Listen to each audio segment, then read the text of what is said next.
Complete education के official YouTube पर आप सभी का स्वागत है। और आज हम लोग पढ़ेंगे प्रश्नावली 8.1 का प्रश्न नंबर पहला, जो कि त्रिकोणमिति से संबंधित है। इससे पहले हम इससे प्रश्नावली का बेसिक के अपने चैनल पे अपलोड किए हैं, उसको आप लोग देख लीजिएगा और उसके बाद से एक आसानी से आप लोग समझ सकते हैं।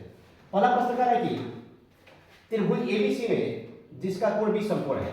यहाँ पर हमने क्या किया, त्रिभुज एबीसी बनाया जिसमें बी क्या है, समकोण है। कह रहा है कि AB बराबर 24 सेंटीमीटर। AB का है 24 तो लिख देंगे कितना, AB का मान 24 सेंटीमीटर। फिर कह रहे हैं कि BC 7 सेंटीमीटर। BC कितना है, 7 सेंटीमीटर। तो कह रहे हैं कि निम्नलिखित का मान ज्ञात करें, यानी कि साइन A और cos A का मान ज्ञात करना है। यहाँ पे ध्यान दीजिएगा, A यानी कि थीटा का काम क्या कर रहा है, तो थीटा का काम अगर यहाँ पर हम देखें तो थीटा का काम कर रहा है आपका A। क्या कर रहा है, यानी कि ये जो कोण है उसके सामने की भुजा क्या होगी, लंब होगी। ये क्या होगा आपका लंब, यानी कि लंब बराबर कितना हो गया, 7 सेंटीमीटर। और 90 यहाँ पे बी कोण क्या है, समकोण है। तो समकोण के सामने वाला भुजा क्या होता है, कर्ण होता है। ठीक है। और यहाँ पे क्या होगा, जो ए बी होगा वह ए बी आधार होगा। आधार जो कि 24 दिया हुआ है। आधार बराबर क्या है, 24 सेंटीमीटर। तो सबसे पहले देखिएगा, इस अगर एबीसी त्रिभुज हम देखें तो हमारे पास है ये क्या आपका आधार है और ये क्या है, लंब है। और हमें कर्ण क्या करना पड़ेगा, ज्ञात करना पड़ेगा। क्योंकि त्रिभुज का अगर तीनों भुजा की लंबाई अगर ज्ञात है तभी जा करके हम साइन ए cos ए का मान ज्ञात कर सकते हैं। तो एक सूत्र होता है पाइथागोरस प्रमेय। इसके सहायता से क्या करेंगे, हम कर्ण का मान ज्ञात करेंगे। पाइथागोरस प्रमेय कहता है कि संपूर्ण त्रिभुज में लंब का वर्ग प्लस आधार का वर्ग बराबर क्या होता है, कर्ण का वर्ग। तो यहाँ पर हम लिखते हैं कर्ण का वर्ग बराबर लंब का वर्ग प्लस आधार का वर्ग। कर्ण हमें ज्ञात करना है तो ऐसा ही लिखेंगे, कर्ण का वर्ग। लंब कितना है, तो लंब यहाँ पे होगा 7 सेंटीमीटर का वर्ग। आधार कितना है, 24 सेंटीमीटर। तो यहाँ पे क्या लिख देंगे, 24 सेंटीमीटर का वर्ग। कर्ण के यहाँ पे मान दे देते हैं, कर्ण क्या है हमारा, AC है। AC का वर्ग बराबर, अब यहाँ पे क्या करेंगे,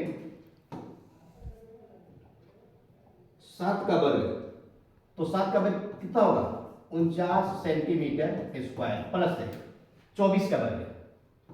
तो 24 का वर्ग होगा 576 सेंटीमीटर स्क्वायर। यानी कि AC का वर्ग बराबर, इन दोनों को जोड़ देते हैं हम, ये हो जाएगा हमारा 625 सेंटीमीटर स्क्वायर। अगर AC का मान देखें तो इधर रूट वर्ग हटा है तो इधर क्या होगा, 625 रूट में हो जाएगा, यानी कि 625 सेंटीमीटर स्क्वायर। और AC का मान हमारा कितना निकल गया, 25 सेंटीमीटर। ठीक है। इस प्रकार हमने क्या किया, लंब और आधार दिया था तो पाइथागोरस प्रमेय का प्रयोग करके कर्ण का मान निकाल लिया, जो कि कितना हो गया, 25 सेंटीमीटर। यहां पर लिख देंगे 25 सेंटीमीटर। ठीक है। अब पहला प्रश्न का यहाँ पे हमें हल करते हैं। प्रश्न को लिख लेते हैं, साइन ए और फिर क्या है, कॉस ए है।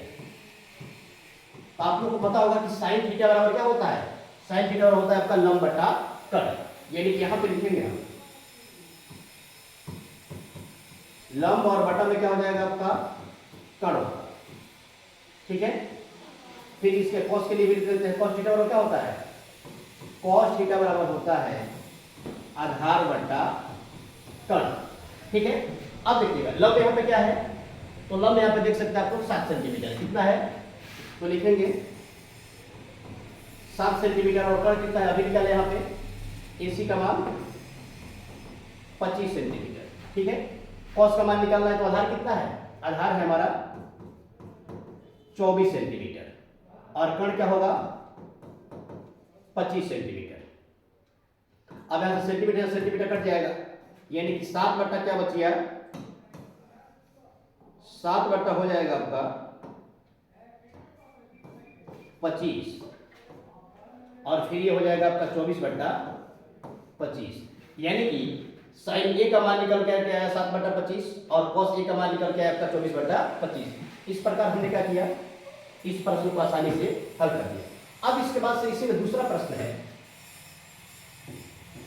यहां पे करें कि साइन सी और कॉस सी का मान ज्ञात करें। इसको आप देख लीजिएगा, इसको हम हटा देते हैं।